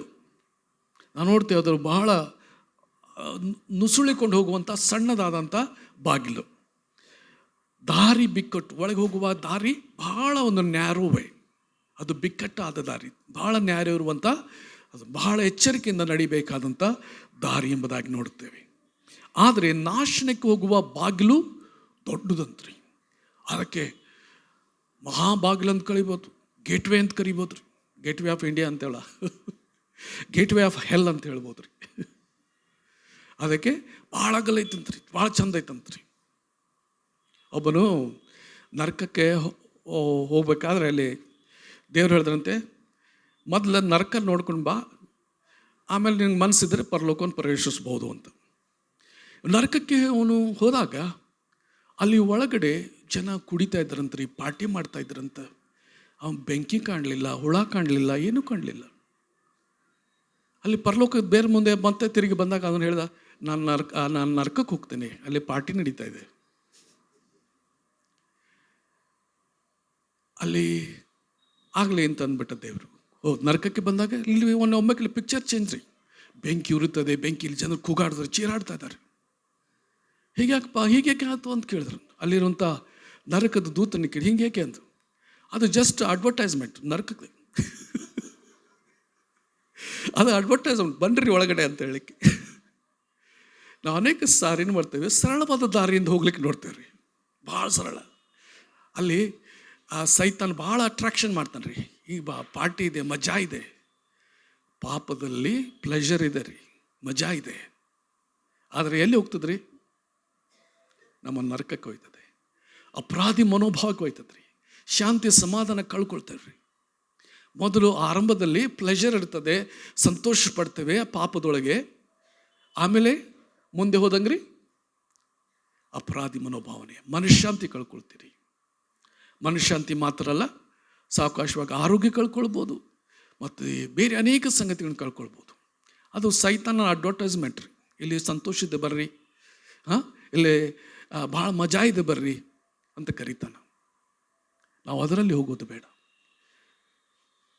ನರಕಕ್ಕೆ ಹೋಗಿಲ್ಲ, ಬಾಗಿಲು ಅಗಲ, ದಾರಿ ಅಗಲ, ಅದರಲ್ಲಿ ನಾವು ಹೋಗುವ ಯೇಸು ಸ್ವಾಮಿ ಹೇಳಿದಂಥ ಮಾತು ಎಂಬುದಾಗಿ ನೋಡ್ತೇವೆ. ಅದ ಕಾರಣ ಲೂಕನ ಸುವಾರ್ತೆಯಲ್ಲೂ ಕೂಡ ಅದರ 13ನೇ ಅಧ್ಯಾಯದಲ್ಲಿ 24-25 ವಚನದಲ್ಲಿ ಯೇಸು ಮಾಡ್ತಾರೆ, ಇಕ್ಕಟ್ಟಾದ ಬಾಗಿಲಿಂದ ಒಳಗೆ ಹೋಗೋದಕ್ಕೆ ಪ್ರಯತ್ನ ಮಾಡ್ರಿ. ಅನೇಕರು ಪ್ರಯತ್ನಿಸ್ತಾರೆ, ಅವ್ರಿಗೆ ಆಗೋದಿಲ್ಲ. ಅನೇಕರು ಪ್ರಯತ್ನಿಸ್ತಾರೆ, ಆಗೋದಿಲ್ಲ. ಇಕ್ಕಟ್ಟಾದ ಬಾಗಿಲಿಂದ ಹೋಗೋದಕ್ಕೆ ಪ್ರಯತ್ನ ಮಾಡ್ರಿ. ಯಾಕೆ ಆಗೋದಿಲ್ರಿ ಅವರಿಗೆ? ಈ ಕಷ್ಟ ಯಾಕಬೇಕ್ರಿಪ್ಪ? ಯೇಸು ಸ್ವಾಮಿ ಹೆಸರಿನಾಗ ನಾವು ಯಾಕೆ ಅನಿಸ್ಕೊಳ್ಬೇಕ್ರಿಪ್ಪ? ಜನರು ಏನೇನೋ ಅಂತಾರ, ನಾವು ಅದಕ್ಕೆ ಯಾಕೆ ನಾವು ಅನಿಸ್ಕೊಳ್ಬೇಕು? ಅಥವಾ ಜನರು ನಮ್ಮ ಹಿಂಸಿಸ್ಬೋದು. ಕೆಲವು ಸಾರಿ ಕೆಲವು ಜನರ ಆಸ್ತಿಯನ್ನು ಕೂಡ ಕಿತ್ಕೊಳ್ಳೋಕ್ಕೆ ಪ್ರಯತ್ನ ಮಾಡಿದ್ದಾರೆ ಯೇಸು ಸ್ವಾಮಿ ನಂಬಿದ್ದರಿಂದ. ನಾವು ಇದೆಲ್ಲ ಕಷ್ಟ ಯಾಕಬೇಕ್ರಿ? ನಾವು ಅದೆಲ್ಲ ಹಿಂಸೆ ನಾವು ಅನುಭವಿಸ್ಬೇಕ್ರಿ? ಯೇಸು ಸ್ವಾಮಿ ನಿಮಿತ್ತ ನೀನು ಎಷ್ಟು ಅನುಭವಿಸ್ತೀಯೋ ಅಷ್ಟು ಹೆಚ್ಚಾದ ಪ್ರತಿಫಲ ನಿನಗೆ ಸಿಗ್ತದೆ. ಆದ ಕಾರಣ ಈಗಿರುವಂಥ ಒಂದು ಸಂತೋಷ, ಒಂದು ಪ್ಲೆಷರ್ ಅವುಗಳು ನೋಡದೆ ನಾವು ಕರ್ತನ ಮೇಲೆ ನಮಗೆ ಸಿಗುವಂಥ ಆ ಒಂದು ಪ್ರತಿಫಲದ ಮೇಲೆ ನಾವು ಕಣ್ಣಿಡಬೇಕ್ರಿ. ಇಬ್ರಿಯ ಅದರ 11ನೇ ಅಧ್ಯಾಯ ಅಲ್ಲಿ ಮೋಶೆ ಏನು ಮಾಡಿದ ಎಂಬುದಾಗಿ ನಾವು ನೋಡ್ತೇವೆ. ಇಬ್ರಿಯ 11 25ನೇ ವಚನ, 25-26 ವಚನ. ಸ್ವಲ್ಪ ಕಾಲ ಪಾಪ ಭೋಗಗಳನ್ನು ಅನುಭವಿಸೋದಕ್ಕಿಂತ ದೇವ ಜನರೊಂದಿಗೆ ಕಷ್ಟವನ್ನು ಅನುಭವಿಸದೆ ಒಳ್ಳೆಯದೆಂದು ತೀರ್ಮಾನಿಸಿಕೊಂಡನು. ಐಗುಪ್ತ ದೇಶದ ಸರ್ವೈಶ್ವರ್ಯಕ್ಕಿಂತಲೂ ಕ್ರಿಸ್ತನ ನಿಮಿತ್ತವಾಗಿ ಉಂಟಾಗುವ ನಿಂದೆಯೇ ಶ್ರೇಷ್ಠ ಭಾಗ್ಯವೆಂದೆಣಿಸಿಕೊಂಡನು. ಯಾಕಂದರೆ ಬರುವ ಪ್ರತಿಫಲದ ಮೇಲೆ ಕಣ್ಣಿಟ್ಟಿದ್ದನು. ಬರುವ ಪ್ರತಿಫಲದ ಮೇಲೆ ಕಣ್ಣಿಟ್ಟಿದ್ದ. ಈಗಿರುವಂಥ ಪಾಪ ಭೋಗಗಳು ಬೇಡ.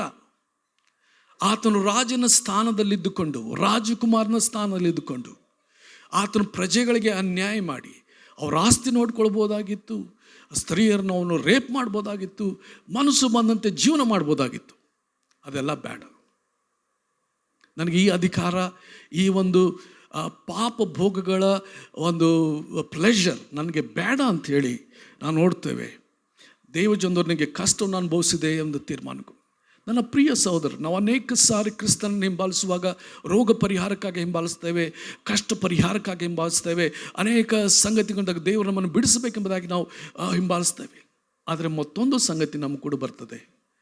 ಅದೇನಂದರೆ ಕ್ರಿಸ್ತನ ನಿಮಿತ್ತವಾಗಿ ನಮಗೆ ನಿಂದೆ ಆಗ್ತದೆ, ಕ್ರಿಸ್ತನ ನಿಮಿತ್ತವಾಗಿ ಕಷ್ಟಗಳು ಸಂಭವಿಸ್ತವೆ, ಅದರೊಂದಿಗೆ ಪ್ರತಿಫಲ ಕೂಡ ಇದೆ. ಆದ ಕಾರಣ ಈ ಸಂಗತಿಗಳು ಚಿಕ್ಕದಾಗಿರೋದ್ರಿಂದ ನಾವು ಅದರ ಬಗ್ಗೆ ಭಯಪಡುವಂಥ ಅವಶ್ಯಕತೆ ಇಲ್ಲ. ಇದರ ಬಗ್ಗೆ 2ನೇ ಕೊರಿಂಥದವ್ರಿಗೆ ಬರೆದ ಪತ್ರಿಕೆಯಲ್ಲಿ ನಾವು ನೋಡ್ತೇವೆ. ಸ್ವಲ್ಪ ಮಟ್ಟಿಗೆ ಇರುವಂಥ ಒಂದು ಸಂಕಟ ಅಂತ ನೋಡ್ತೇವೆ. 2 ಕೊರಿಂಥ ಅದರ 4ನೇ ಅಧ್ಯಾಯ 16-17 ವಚನ. ಆದುದರಿಂದ ನಾವು ಧೈರ್ಯಗೆಡುವುದಿಲ್ಲ. ನಮ್ಮ ದೇಹವು ನಾಶವಾಗುತ್ತಾ ಇದ್ದರೂ ನಮ್ಮ ಆಂತರ್ಯವು ದಿನೇ ದಿನೇ ಹೊಸದಾಗುತ್ತಾ ಬರ್ತದೆ. ಹೇಗೆಂದರೆ ಕ್ಷಣ ಮಾತ್ರವಿರುವ ನಮ್ಮ ಹಗುರವಾದ ಸಂಕಟವು ಅತ್ಯಂತಾಧಿಕವಾದ ಪ್ರತಿಫಲವನ್ನು ಉಂಟು ಮಾಡಿ ನಮಗೆ ನಿರಂತರವಾದ ಗೌರವವಾದ ಪ್ರಭಾವವನ್ನು ದೊರಕಿಸುತ್ತದೆ. ಇಲ್ಲ ನೋಡ್ತೇವೆ, ಹಗುರವಾಗಿರುವ ಸಂಕಟ, ಸ್ವಲ್ಪ ಮಟ್ಟಿಗೆ ಸಂಕಟ, ನಿತ್ಯವಾಗಿ ದೇವರೊಂದಿಗೆ ಸಮಾಧಾನವಾಗಿ ಇರುವುದನ್ನು ಯೋಚನೆ ಮಾಡಿದರೆ ಸ್ವಲ್ಪ ಕಾಲ ಭೂಮಿ ಮೇಲೆ ಸ್ವಲ್ಪ ಮಟ್ಟಿಗೆ ಇಟ್ಟಿರುವಂಥ ಒಂದು ಸಂಕಟ, ನೋವು ಬಹಳ ಕಡಿಮೆ ಅಂತ ನಾವು ನೋಡ್ತೇವೆ. ಆ ಒಂದು ನಿತ್ಯತ್ವಕ್ಕೆ ಹೋಲಿಸಿದರೆ ಬಹಳ ಕಡಿಮೆ. ಆದ ಕಾರಣ ಹಗುರವಾಗಿರುವಂಥ ಸಂಕಟ. ಆದ ಕಾರಣ ಯೇಸು ಸ್ವಾಮಿ ಎಲ್ಲ ಕಷ್ಟಪಡುವವರೇ, ಹೊರೆ ಹೊತ್ತವ್ರು ನೀವೆಲ್ಲ ನನ್ನ ಬಳಿಗೆ ಬರ್ರಿ, ನಾನು ನಿಮಗೆ ವಿಶ್ರಾಂತಿ ಕೊಡ್ತೇನೆ. ಮುಂದೇನು ಹೇಳ್ತಾನೆ ರೀ? ನನ್ನ ನೊಗವನ್ನು ನಿಮ್ಮ ಮೇಲೆ ತೆಗೆದುಕೊಳ್ಳಿರಿ.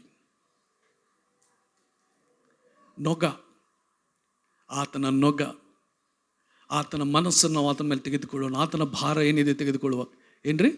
ನನ್ನ ನೊಗವು ಹಗುರವಾದದ್ದು, ಭಾರ ಇಲ್ಲ. ಯೇಸು ಸ್ವಾಮಿ ಕೊಡುವಂಥ ನೊಗ ಅದು ಭಾರ ಇಲ್ಲ.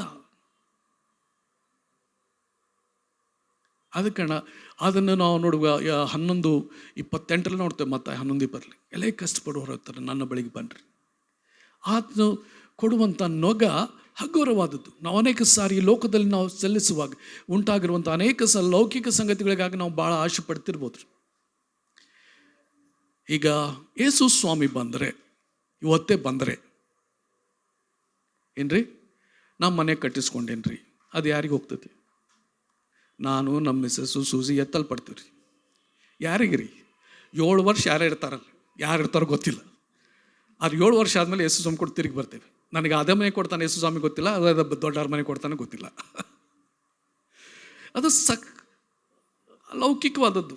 ನಾವು ಪರಲೋಕದ ಸಂಗತಿಗಳ ಮೇಲೆ ನಾವು ಹೆಚ್ಚು ದೃಷ್ಟಿ ಇಡೋಣ.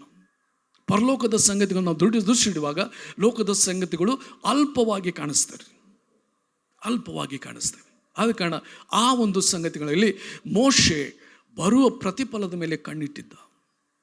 ಈ ಲೋಕದ ಸರ್ವೈಶ್ಯಗಳು ನನಗೆ ಬೇಕಾಗಿಲ್ಲ, ಆ ಒಂದು ರಾಜಮನದೊಂದಿಗೆ ಅನುಭವಿಸುವಂಥ ಪಾಪ ಭೋಗಗಳು ನನಗೆ ಬೇಕಾಗಿಲ್ಲ, ಆದರೆ ದೇವಜನರಿಗೆ ಕಷ್ಟವನ್ನು ಅನುಭವಿಸಲು ತೀರ್ಮಾನಿಸಿ ಆತನು ಬಂದ. ದೇವರ ವಾಕ್ಯ ಹೇಳ್ತದೆ, ಅವನಷ್ಟು ದೀನನಾದಂಥ ವ್ಯಕ್ತಿ ಆ ದಿವಸಗಳಲ್ಲಿ ಭೂಲೋಕದಲ್ಲಿ ಯಾರೂ ಇರಲಿಲ್ಲ ಅಂತೇಳಿ ನೋಡ್ತೇವೆ. ಅಷ್ಟು ದೀನ ಉಳ್ಳವನಾಗಿದ್ದನು. ಅಷ್ಟು ಇಸ್ರಾಯೇಲರ ಪ್ರತಿಯೊಂದು ಗುಣಗುಟ್ಟುವಿಕೆಯನ್ನು ಸಹಿಸಿಕೊಂಡಂಥ ವ್ಯಕ್ತಿ. ಆದರೆ ಅದೇ ಗುಣಗುಟ್ಟುವಿಕೆ ಸಂಗತಿಗಳು ಯಹೋಶುವನ ಮೇಲೆ ಬರಲಿಲ್ಲ. ಯಾರು ಒಬ್ಬರು ಒಂದು ಪಿಟ್ ಅಂತ ನಾಲಿಗೆ ಎತ್ತಲಿಲ್ಲ ಯಹೋಶುವನಿಗೆ. ಮೋಶೆ ಅಧಿಕಾರ ಅವ್ರು ನೋಡಿದ್ರು, ಅದೇ ಅಧಿಕಾರವನಿಗೆ ಬಂದಿದೆ ಎಂಬುದಾಗಿ ಗುರುತಿಸಿ ಒಬ್ಬರು ಪಿಟ್ ಅಂತ ಅವನ ವಿಷಯದಲ್ಲಿ ನಾಲಿಗೆ ಎತ್ತಲಿಲ್ಲ. ಆದರೆ ಮೋಶೆ ಎಷ್ಟು ಸಹಿಸಿಕೊಂಡ, ಬಹಳಷ್ಟು ಸಹಿಸಿಕೊಂಡು ನಾವು ನೋಡ್ತೇವೆ. ದೇವರಿಂದ ಸಿಗುವಂಥ ಆ ಒಂದು ಪ್ರತಿಫಲದ ಮೇಲೆ ಕಣ್ಣಿಟ್ಟಿದ್ದ. ಯೇಸು ಕೂಡ ಅದೇ ರೀತಿಯಾಗಿ ಮುಂದಿರುವಂಥ ಪ್ರತಿಫಲದ ಕಣ್ಣಿಟ್ಟು ಓಟವನ್ನು ಓಡಿದನಂತ ನೋಡ್ತೀವಿ. ಆದುಕೊಂಡು ನಾವು ಕೂಡ ನಮಗೆ ಹತ್ತಿಕೊಳ್ಳುವಂಥ ಪಾಪ ಭಾರ, ಹತ್ತಿಕೊಳ್ಳುವಂಥ ಪಾಪ ಎಲ್ಲ ತೆಗೆದು ಬಿಟ್ಟು ನಾವು ನಮಗೆ ನೇಮಕವಾದ ಓಟ ನೋಡೋಣ, ಆ ದಾರಿಯಲ್ಲಿ ನಡೆಯೋಣ, ಆ ದಾರಿಯಲ್ಲಿ ನಡೆಯೋಣ. ಹೆಚ್ಚಿನ ಸಂಗತಿ ವಿವರಿಸಲಿಕ್ಕೆ ನನಗೆ ಇವತ್ತು ಸಮಯ ಇಲ್ಲ. ಅಲ್ಲಿ ಮತ್ತೊಂದು ಪರ್ಯಾಯ ಮಾರ್ಗಗಳಿವೆ. ಪರ್ಯಾಯ ಅಂತಂದರೆ ಅವು ಮಾರ್ಗ ಅಲ್ಲ, ಮಾರ್ಗಗತಿ ಕಾಣಿಸ್ತದೆ. ಸ್ವರ್ಗಕ್ಕೆ ಹೋಗುವಂಥ ಮಾರ್ಗಗತಿ ಕಾಣಿಸ್ತದೆ. ಅದು ಒಂದು ರೀ ಕರ್ಮ ಮಾರ್ಗ. ಆವಾಗಲೇ ರೋಮಾಪುರದವ್ರು ಬರೆದ ಪತ್ರಿಕೆ 3ನೇ ಅಧ್ಯಾಯದಲ್ಲಿ ಓದಿಕೊಂಡ್ವಿ. ಕರ್ಮ ಮಾರ್ಗದಿಂದ ನಮಗೆ ರಕ್ಷಣೆ ಆಗುವುದಿಲ್ಲ. ಕರ್ಮ ಮಾರ್ಗ ಅಂದರೆ ನೇಮ ನಿಷ್ಠೆಗಳನ್ನ ಅನುಭವಿಸೋದು, ಸಂಪ್ರದಾಯಗಳನ್ನ ಹಿಂಬಾಲಿಸುವಂಥದ್ದು, ಒಂದು ಧಾರ್ಮಿಕ ವಿಧಿಗಳನ್ನು ಹಿಂಬಾಲಿಸಿ ನಾವು ಸ್ವರ್ಗ ಹೋಗ್ತೇವೆ ಅಂತ ಭಾವಿಸ್ಕೊಳ್ತೇವೆ. ಕಾಣಿಕೆ ಕೊಡುವುದು, ಬಡವರಿಗೆ ದಾನ ಧರ್ಮ ಮಾಡುವುದು. ಕೊರ್ನೆಲ್ನ ಎಲ್ಲ ಮಾಡಿದ. ಆದರೆ ಏನ್ರಿ ದೇವ್ರು ಹೇಳ್ದ, ಪೇತ್ರನನ್ನು ಕಳಿಸು, ಅವನು ಹೇಳು ವಾಕ್ಯದಿಂದ ನಿನಗೆ ರಕ್ಷಣೆ. ಎಲ್ಲ ಗೊತ್ತಿತ್ತು, ಎಲ್ಲ ದಾನ ಧರ್ಮ ಮಾಡ್ತಿದ್ದೆಲ್ಲ ನೀತಿವಂತನಾಗಿ ನಡೀತಾ ಇದ್ದ. ಅವು ನಮ್ಮನ್ನು ಸ್ವರ್ಗಕ್ಕೆ ಸೇರಿಸಲಾರು. ನಮ್ಮ ಪುಣ್ಯ ಕಾರ್ಯಗಳು ದೇವರ ದೃಷ್ಟಿಯಲ್ಲಿ ಹೊಲೆ ಬಟ್ಟೆ ಅಂತವೆ. ದೇವರು ಕೊರ್ನೆಲ್ನ ಒಳ್ಳೆಯ ಸಂಗತಿಗಳನ್ನು ಆತನು ನೀನು ಹೊಲೆ ಬಟ್ಟೆ ಇದೆ ಅಂತ ಹೇಳಿಲ್ರಿ, ನಿನ್ನ ಧರ್ಮ ಕಾರ್ಯಗಳು ಏರಿ ಬಂದು ಅಂತ ಹೇಳ್ತದೆ. ಅಲ್ಲಿ ದೇವದೂತನ ಹೇಳ್ತಾನೆ, ನಿನ್ನ ಒಳ್ಳೆಯ ಕಾರ್ಯಗಳು ಬಂದು, ಆದರೆ ಅವು ನಿನ್ನ ರಕ್ಷಣೆ ಕೊಡೋದಿಲ್ಲ. ಆದರೆ ಪೇತ್ರನೋ ಅದಾನಲ್ರಿ, ಅವನ ಕರೆ ಕಳಿಸು. ಅವನು ಬಂದಾಗ ಹೇಳುವಂಥ ಮಾತುಗಳ ಮೂಲಕ ನಿನಗೆ ರಕ್ಷಣೆ. ಅವನೇನು ಹೇಳ್ದ, ಯೇಸು ಮೇಲೆ ನಂಬಿಕೆ ಇಡೋದ್ರ ಮೂಲಕ ಪಾಪದ ಪರಿಹಾರ ಉಂಟಾಗ್ತದೆ. ಅದನ್ನು ಕೇಳ್ತಾ ಇರುವಾಗಲೇ ಏನಾಯ್ತು ರೀ, ಅವ್ರ ಮೇಲೆ ಪವಿತ್ರ ಆತ್ಮ ಇಳಿದು ಬಂತು. ಅವ್ರು ಅನ್ಯ ಭಾಷೆಯಲ್ಲಿ ಮಾತಾಡ್ಲಿಕ್ಕೆ ಆರಂಭಿಸಿತು. ಆತನೇ ಮಾರ್ಗ, ಆತನೇ ಮಾರ್ಗ. ಕರ್ಮ ಮಾರ್ಗದಿಂದ ಅಥವಾ ಪುಣ್ಯ ಕ್ರಿಯೆಗಳಿಂದ ನಾವು ಸ್ವರ್ಗ ರಾಜ್ಯ ಸೇರುವುದಿಲ್ಲ. ಅದನ್ನು ಎಫೆಸ 2ನೇ ಅಧ್ಯಾಯದಲ್ಲಿ ನಾವು 1ನೇ ವಚನದಿಂದ ಓದ್ಕೊಂತ ಹೋಗುವಾಗ ನಾವು ನೋಡ್ತೇವೆ, ಪುಣ್ಯ ಕ್ರಿಯೆಗಳಿಂದಲ್ಲ, ನಾವು ರಕ್ಷಣೆ ಹೊಂದಿದ್ದು ಪುಣ್ಯ ಕ್ರಿಯೆಗಳಿಂದಲ್ಲ ಎಂಬುದಾಗಿ ಅದು ಸ್ಪಷ್ಟಪಡಿಸ್ತದೆ. ಇನ್ನೊಂದು ಪರ್ಯಾಯ ಮಾರ್ಗ ಜನರು ಹುಡ್ಕೊಂಡಿದ್ದಾರೆ, ಅದು ಜ್ಞಾನ ಮಾರ್ಗ. ಭಾಳಷ್ಟು ಆಳವಾದ ಜ್ಞಾನ ಪಡ್ಕೊಳ್ಬೇಕು ದೇವರ ಬಗ್ಗೆ. ಭಾಳ ಜ್ಞಾನ ಎಲ್ಲಿ ಮಟ್ಟ ಹೋಗ್ತಾರೆ, ದುರಾತ್ಮಗಳ ಜ್ಞಾನನೂ ಬಂದ್ಬಿಡ್ತಿರ್ತಾರೆ ಅವ್ರಿಗೆ. ನಿಜವಾದ ದೇವರನ್ನು ಬಿಟ್ಟು ದುರಾತ್ಮಗಳನ್ನ ಆರಾಧಿಸ್ತಾ ಶಕ್ತಿಯನ್ನು ಹೊಂದಿಕೊಳ್ಳಿಕ್ಕೆ ಬಯಸ್ತಾರೆ. ಈ ಜ್ಞಾನ ಮಾರ್ಗದಲ್ಲಿವ್ರಿಗೆ ಏನ್ರಿ, ಶಾಲೆ ಕಲಿದವ್ರು ಹೋಗಕ್ಕೆ ಬರಂಗಿಲ್ಲ. ಅದರ ಅರ್ಥ ಶಾಲೆ ಕಲಿದವ್ರು ಸ್ವರ್ಗಕ್ಕೆ ಹೋಗಂಗಿಲ್ಲ ಅಂತ ಅದರ ಭಾಷೆ, ಅದರ ಅರ್ಥ ಇಲ್ಲ. ಜ್ಞಾನ ಮಾರ್ಗ ನಮ್ಮನ್ನು ದೇವ್ರ ಬೆಳಗ್ಗೆ ನಡೆಸೋದಿಲ್ಲ. ಗ್ರೀಕರು ಜ್ಞಾನವನ್ನು ಹುಡುಕ್ತಾರೆ, ಆದರೆ ಯಹೂದ್ಯರು ಸೂಚಕ ಕಾರ್ಯಗಳನ್ನು ಹುಡುಕ್ತಾರೆ ಅಂತ ಹೇಳ್ತಾನೆ. ಸೂಚಕ ಕಾರ್ಯಗಳಾಗಲಿ ಜ್ಞಾನವಾಗಲಿ ನಮ್ಮನ್ನು ಕರ್ತನ ಬಳಿಗೆ ನಡೆಸುವುದಿಲ್ಲ. ಆದ ಕಾರಣ ನಾವು ನಿಜವಾದ ಸನ್ಮಾರ್ಗ ಯಾವುದೆಂಬುದಾಗಿ ನಾವು ಗುರುತಿಸಬೇಕು. ಯೆರೆಮೀಯನ ಪ್ರವಾದನೆ ಅದರ 6ನೇ ಅಧ್ಯಾಯ 16ನೇ ವಚನ. ಯೆರೆಮೀಯ 6:16. ಯೆಹೋವನು ಹೀಗೆ ನುಡಿಯುತ್ತಾನೆ, ದಾರಿಗಳು ಕೂಡುವ ಸ್ಥಳದಲ್ಲಿ ನಿಂತುಕೊಂಡು ನೋಡಿ, ಪುರಾತನ ಮಾರ್ಗಗಳು ಯಾವುವು, ಆ ಸನ್ಮಾರ್ಗವು ಎಲ್ಲಿ ಎಂದು ವಿಚಾರಿಸಿ ಅದರಲ್ಲೇ ನಡೆಯಿರಿ. ಇದರಿಂದ ನಿಮ್ಮ ಆತ್ಮಗಳಿಗೆ ವಿಶ್ರಾಂತಿ ಸಿಕ್ಕುವುದು ಎಂದು ನಾನು ಅಪ್ಪಣೆ ಕೊಟ್ಟಾಗ ಅದರಲ್ಲಿ ನಾವು ನಡೆಯುವುದೇ ಇಲ್ಲವೆಂದರು. ಆ ಸನ್ಮಾರ್ಗ ಎಲ್ಲಿ? ಅದನ್ನು ಹುಡುಕ್ರಿ. ಪುರಾತನದಲ್ಲಿ ನೇಮಿತವಾದಂಥ ಆ ಮಾರ್ಗ, ಅದು ಯೇಸು ದೇವರು ನೇಮಿಸಿದಂಥ ಮಾರ್ಗ. ಅದರಲ್ಲಿ ನಮ್ಮ ಆತ್ಮಗಳಿಗೆ ವಿಶ್ರಾಂತಿ ಸಿಕ್ಕುವುದೆಂಬುದಾಗಿ ದೇವರು ಹೇಳುವಾಗ, ಇಲ್ಲಿ ಈ ಜನರು ಏನಂದ್ರಂತ್ರಿ, ನಾವು ಅದರಲ್ಲಿ ನಡೆಯೋದೇ ಇಲ್ಲ ಅಂತಂದ್ರೆ. ನಮಗೆ ಪ್ಲೆಷರ್ಸ್ ಬೇಕು, ನಮಗೆ ಸುಖ ಬೇಕು, ನಮಗೆ ಅಗಲವಾದ ದಾರಿ ಬೇಕೆಂಬುದಾಗಿ ಅವರು ಆತನನ್ನು ಬಿಟ್ಟು ಹೋದರೆಂಬುದಾಗಿ ನೋಡ್ತೇವೆ. ಇದು ಜೀವದ ಮಾರ್ಗ. ಜ್ಞಾನೋಕ್ತಿ 15:24 ನಾವು ನೋಡ್ತೇವೆ. ಅದು ನಮ್ಮನ್ನು ಮೇಲಕ್ಕೆ ಕರ್ಕೊಂಡು ಹೋಗ್ತದ್ರಿ. ಜ್ಞಾನೋಕ್ತಿ 15:24. ವಿವೇಕಿಗೆ ಜೀವದ ಮಾರ್ಗವು ಮೇಲಕ್ಕೆ ಹೋಗುತ್ತದೆ, ಅದನ್ನು ಹಿಡಿದವನು ಪಾತಾಳದಿಂದ ತಪ್ಪಿಸಿಕೊಳ್ಳುವನು. ಇದು ಜೀವದ ಮಾರ್ಗ, ಇದು ಜೀವದ ಮಾರ್ಗ. ಆದ ಕಾರಣ ಈ ಜೀವದ ಮಾರ್ಗವಾಗಿರುವಂಥ ಯೇಸುವನ್ನು ಹಿಡ್ಕೊಂಡು ಧಾರ್ಮಿಕ ಅನೇಕ ಸಂಗತಿಗಳು ಏನು ಹೇಳ್ತಾವ್ರಿ, ಅದನ್ನು ಮಾಡು, ಇದನ್ನು ಮಾಡು, ಅದನ್ನು ಮಾಡು, ಕರ್ಮ ಮಾರ್ಗ ಇಲ್ಲ. ಜ್ಞಾನ ಮಾರ್ಗ ಹೇಳ್ತೈತೆ, ಭಾಳಷ್ಟು ಜ್ಞಾನ ಪಡ್ಕೋ ನೀ ಹೋಗ್ತಿ ಅಂತ ಇಲ್ಲ. ಈ ಪರ್ಯಾಯ ಮಾರ್ಗಗಳು ನಮ್ಮನ್ನು ದೇವ್ರ ಬಳಿಗೆ ಸೇರಿಸೋದಿಲ್ಲ. ಆ ದೇವರು ನೇಮಿಸಿದಂಥ ಉಚಿತವಾದಂಥ ಮಾರ್ಗ, ನಾವು ಅದನ್ನು ಹಿಡಿದಾಗ ನಾವು ನರಕದಿಂದ ತಪ್ಪಿಸಿಕೊಳ್ತೇವೆ, ಪಾತಾಳದಿಂದ ತಪ್ಪಿಸಿಕೊಳ್ತೇವೆ. ಅದು ಜೀವದ ಮಾರ್ಗ. ಆದ ಕಾರಣ ಯೇಸುವೇ ಮಾರ್ಗ, ಯೇಸುವೇ ಬಾಗಿಲೆಂಬುದಾಗಿ ನಾವು ದೃಢವಾಗಿ ನಂಬಿ ಅದರಲ್ಲಿ ನಾವು ಮುಂದುವರಿಯೋಣ. ದೇವರ ಬಗ್ಗೆ ನಾವು ಅಲಕ್ಷ್ಯ ಮಾಡುವುದು ಬೇಡ, ಯೇಸು ಸ್ವಾಮಿ ಬಗ್ಗೆ ಅಲಕ್ಷ್ಯ ಮಾಡುವುದು ಬೇಡ. ನಾವು ಆತನನ್ನು, ಆ ಮಾರ್ಗವಾಗಿರುವ ಆತನನ್ನು ಗಟ್ಟಿಯಾಗಿಡೋಣ. ಆತ ನಮ್ಮನ್ನು ಮೇಲಕ್ಕೆ ಆ ಪರಲೋಕದ ನಿಚ್ಚಣಿಕೆ ಆಗಿರುವಂಥ ಆ ಯೇಸುನ ಮೇಲೆ ನಾವು ಮೇಲಕ್ಕೆ ಏರಿ ಕರ್ತನ ಬಳಿಗೆ ಹೋಗೋಣ. ನಾವೆಲ್ಲರೂ ಎದ್ದು ನಿಂತುಕೊಳ್ಳೋಣ.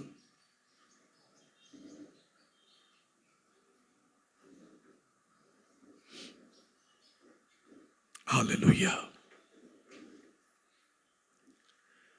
ನಾನು ಉದಾಹರಣೆ ಕೊಟ್ಟ ಬಾವಿಯಲ್ಲಿ ಬಿದ್ದ ಹುಡುಗನಂತೆ ನಾವು ಇರ್ಬೋದು. ಆ ಬಾವಿಯಲ್ಲಿ ಬಿದ್ದು ಕೈ ಬಡಿಯುತ್ತಾ ಮುಳುಗುತ್ತಾ ತೇಲುತ್ತಾ ಇರ್ಬೋದು, ಭಾಳಷ್ಟು ನೀರನ್ನು ಕುಡಿದಿರ್ಬೋದು. ಈ ಕರ್ಮ ಮಾರ್ಗ ಏನೇ ಹೇಳ್ತದೆ, ಕೈ ಬಡಿ ಕಾಲು ಬಡಿ, ಅಲ್ಲಿ ಈಜಾಡಲಿಕ್ಕೆ ಕಲಿಸ್ಲಿಕ್ಕೆ ಪ್ರಯತ್ನ ಮಾಡ್ತದ್ರಿ. ಇಲ್ಲ, ಆ ಯೇಸು ಎಂಬ ಆತನು ಆ ಬಾವಿಯಲ್ಲಿ ಜಿಗಿದು ನಮ್ಮನ್ನು ಮೇಲೆತ್ತಿ ಆ ಮರಣದಿಂದ ತಪ್ಪಿಸುವ ಆತನು ನಮಗೆ ಬೇಕು. ಆತನಲ್ಲದೆ ನಮಗೆ ಬೇರೆ ಯಾರೂ ಇಲ್ಲ. ಪ್ರಿಯ ಸಹೋದರನೇ, ಯೇಸುವನ್ನು ಹಿಡಿದುಕೋ, ಯೇಸುವನ್ನು ಹಿಡಿದುಕೋ. ಆತನಲ್ಲದೆ ನಿನಗೆ ಬೇರೆ ಮಾರ್ಗ ಇಲ್ಲ.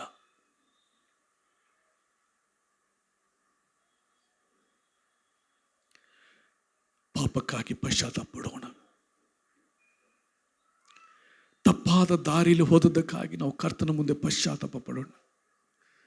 ಸ್ವಾಮಿ, ನಾವು ನಿನ್ನನ್ನು ಬಿಟ್ಟು ಬೇರೆ ಕಡೆ ಹೋದ್ವಿ ಸ್ವಾಮಿ, ತಪ್ಪಾದ ಮಾರ್ಗದಲ್ಲಿ ಹೋದ್ವಿ ಸ್ವಾಮಿ, ಪಾಪದ ಮಾರ್ಗದಲ್ಲಿ ಹೋದ್ವಿ ಸ್ವಾಮಿ. ನಿನ್ನನ್ನು ಆರಾಧಿಸಲು ಬದಲಾಗಿ ಸ್ವಾಮಿ ದುರಾತ್ಮಗಳನ್ನು, ವಿಗ್ರಹಗಳನ್ನು, ಸೃಷ್ಟಿ ವಸ್ತುಗಳನ್ನು ಪೂಜಿಸಿದ್ದೇವೆ. ನಮ್ಮನ್ನು ಕ್ಷಮಿಸು ಸ್ವಾಮಿ. ಆತನ ಮುಂದೆ ಪಶ್ಚಾತ್ತಾಪ ಪಡೋಣ. ಅಯೋಗ್ಯವಾಗಿ ನಿನ್ನ ಹೆಸರನ್ನು ತಗೊಂಡಿದ್ದೇವೆ ಸ್ವಾಮಿ, ನಿನ್ನ ನಾಮದಲ್ಲಿ ನಾವು ಸುಳ್ಳುಗಳನ್ನು ಹೇಳಿದ್ದೇವೆ. ನಮ್ಮನ್ನು ಕ್ಷಮಿಸು ಸ್ವಾಮಿ. ಪಶ್ಚಾತ್ತಾಪ ಪಡ್ತೇವೆ ಸ್ವಾಮಿ. ನೋಡಬಾರದ ತಪ್ಪಾದ ಸಂಗತಿಗಳನ್ನು ನಾವು ನೋಡಿದ್ದೇವೆ ಕರ್ತನೆ, ನಮ್ಮನ್ನು ಕ್ಷಮಿಸು. ಕೇಳಬಾರದ ಸಂಗತಿಗಳನ್ನು ನಾವು ಕೇಳಿದ್ದೇವೆ, ನಮ್ಮನ್ನು ಕ್ಷಮಿಸು ಸ್ವಾಮಿ.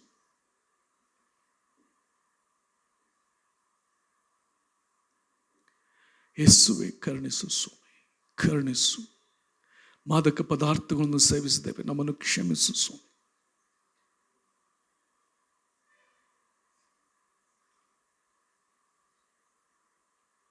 ನನ್ನೊಂದಿಗೆ ಈ ಪ್ರಾರ್ಥನೆಯನ್ನು ಹೇಳ್ರಿ. ಯೇಸು ಸ್ವಾಮಿ, ಮಾರ್ಗವಾದ ನಿನ್ನನ್ನು ಬಿಟ್ಟು ನಾವು ಎಲ್ಲೆಲ್ಲೋ ಅಲೆದಿದ್ದೇವೆ. ನಮ್ಮನ್ನು ಕ್ಷಮಿಸು ಸ್ವಾಮಿ. ಈ ಹೊತ್ತು ನೀನು ನನ್ನ ಕರ್ತನು, ನನ್ನ ರಕ್ಷಕನು, ನನ್ನ ದೇವರು ಎಂಬುದಾಗಿ ಸ್ವೀಕರಿಸ್ತೇನೆ. ಪರಲೋಕಕ್ಕೆ ನೀನೊಬ್ಬನೇ ಮಾರ್ಗ ಎಂಬುದಾಗಿ ಒಪ್ಪಿಕೊಳ್ಳುತ್ತೇನೆ. ನೀನು ನನ್ನ ಪಾಪಗಳಿಗಾಗಿ ಸತ್ತು 3ನೇ ದಿವಸ ಜೀವಂತನಾಗಿ ಎದ್ದು ಬಂದಿ ಎಂದು ನಂಬುತ್ತೇನೆ. ಯೇಸು ಸ್ವಾಮಿ, ನನ್ನ ಪಾಪಗಳನ್ನು ಕ್ಷಮಿಸು, ನನ್ನನ್ನು ತೊಳೆ, ನನ್ನನ್ನು ಶುದ್ಧೀಕರಿಸು. ಯೇಸು ಸ್ವಾಮಿ, ಈಗ ನನ್ನ ಹೃದಯದಲ್ಲಿ ಬಾ. ನೀನೇ ನನ್ನ ಕರ್ತನು, ನನ್ನ ರಕ್ಷಕನು, ನನ್ನ ದೇವರು ಆಗಿರು. ಯೇಸು ಸ್ವಾಮಿ, ಈಗ ನನ್ನ ಹೃದಯದಲ್ಲಿ ಬಂದದ್ದಕ್ಕಾಗಿ ನಿನಗೆ ಸ್ತೋತ್ರ. ಸ್ವರ್ಗ ರಾಜ್ಯದಲ್ಲಿ ನನ್ನ ಹೆಸರನ್ನು ಬರೆದದ್ದಕ್ಕಾಗಿ ನಿನಗೆ ಸ್ತೋತ್ರ. ಆಮೇನ್. ಸ್ವಾಮಿ, ಇಲ್ಲಿ ಬಂದ ನಾವು ಯೇಸುವೆ ಮಾರ್ಗ ಎಂಬುದಾಗಿ, ಯೇಸುವೆ ಬಾಗಿಲೆಂಬುದಾಗಿ ನಾವು ತಿಳಿದುಕೊಂಡಿರುವಾಗ ಅದನ್ನು ಇನ್ನೂ ಹೆಚ್ಚಾಗಿ ನಮ್ಮ ಹೃದಯದಲ್ಲಿ ದೃಢಪಡಿಸು. ನಾವು ಅದನ್ನು ತಿಳುಕೊಂಡವರಾಗಿ ಆ ನಿನ್ನ ಮಾರ್ಗದಲ್ಲಿ ನಡೆಯುವಂತೆ, ಆ ಸನ್ಮಾರ್ಗದಲ್ಲಿ ನಡೆಯುವಂತೆ ಕೃಪೆಯನ್ನು ಅನುಗ್ರಹಿಸು. ನಮ್ಮ ಆತ್ಮಗಳಿಗೆ ವಿಶ್ರಾಂತಿ ನಾವು ಹೊಂದಿಕೊಂಡವರಾಗಿ ಕರ್ತನೆ ನಿನಗೆ ಮಹಿಮೆ ಪಡಿಸ್ಲಿಕ್ಕಾಗುವಂತೆ ಆ ವಿಶ್ರಾಂತಿಯನ್ನು, ಆ ಸಮಾಧಾನ ಶಾಂತಿಯನ್ನು ಕೂಡ ನಾವು ಇತರರಿಗೆ ನಾವು ಹಂಚಿಕೊಳ್ಳುವಂತೆ ಅನುಗ್ರಹಿಸು. ಇಲ್ಲಿ ಯಾರು ಅನಾರೋಗ್ಯದಿಂದ ಬಂದಿದ್ದಾರೋ ಅವ್ರನ್ನು ಮುಟ್ಟು ಗುಣಪಡಿಸು. ಈಗಾಗಲೇ ಅನೇಕರನ್ನು ಆರಾಧನೆ ಸಮಯದಲ್ಲಿ ಗುಣಪಡಿಸಿದ್ದಿ, ಅದಕ್ಕಾಗಿ ನನಗೆ ಸ್ತೋತ್ರ ಸಲ್ಲಿಸ್ತೇವೆ. ಮಾನಸಿಕವಾಗಿ ಕುಗ್ಗಿ ಹೋದವರನ್ನು ಬಲಪಡಿಸಿದ್ದಿ ಕರ್ತನೆ, ಅವರನ್ನು ಸ್ಥಿರಪಡಿಸಿದ್ದಿ, ಅದಕ್ಕಾಗಿ ನಿನಗೆ ಸ್ತೋತ್ರ. ಈ ಸಮಯದಲ್ಲಿ ನಿನ್ನ ಕೃಪಾಸ್ತಕ್ಕೆ ನಮ್ಮೆಲ್ಲರನ್ನು ಒಪ್ಪಿಸಿಕೊಡ್ತೇವೆ. ನೀನು ಬರುವಾಗ ನಿನ್ನ ದೃಷ್ಟಿಯಲ್ಲಿ ನಿರ್ಮಲರು, ನಿರ್ದೋಷಿಗಳು, ಯಾವುದೇ ಸುಕ್ಕು ಕಳಂಕಲದರಾಗಿ ಕಂಡು ಬರುವಂತೆ ಅನುಗ್ರಹಿಸು. ಯೇಸುವಿನ ನಾಮದಲ್ಲಿ ಸ್ತುತಿಸಿ ಪ್ರಾರ್ಥಿಸಿ ಬೇಡಿಕೊಂಡು ಹೊಂದಿದ್ದೇವೆ ಕರ್ತನೆ, ಆಮೇನ್. ನಮ್ಮ ಕರ್ತನಾದ ಯೇಸು ಕ್ರಿಸ್ತನ ಕೃಪೆ, ತಂದೆಯಾದ ದೇವರ ಪ್ರೀತಿ, ಪರಿಶುದ್ಧಾತ್ಮನ ಮಧುರ ಅನ್ಯೋನ್ಯತೆ ಈಗಲೂ ಯಾವಾಗಲೂ ನಮ್ಮೆಲ್ಲರೊಂದಿಗೆ ವಾಸವಾಗಿರಲಿ. ಆಮೇನ್. ದೇವರು ನಿಮ್ಮನ್ನು ಆಶೀರ್ವದಿಸಲಿ.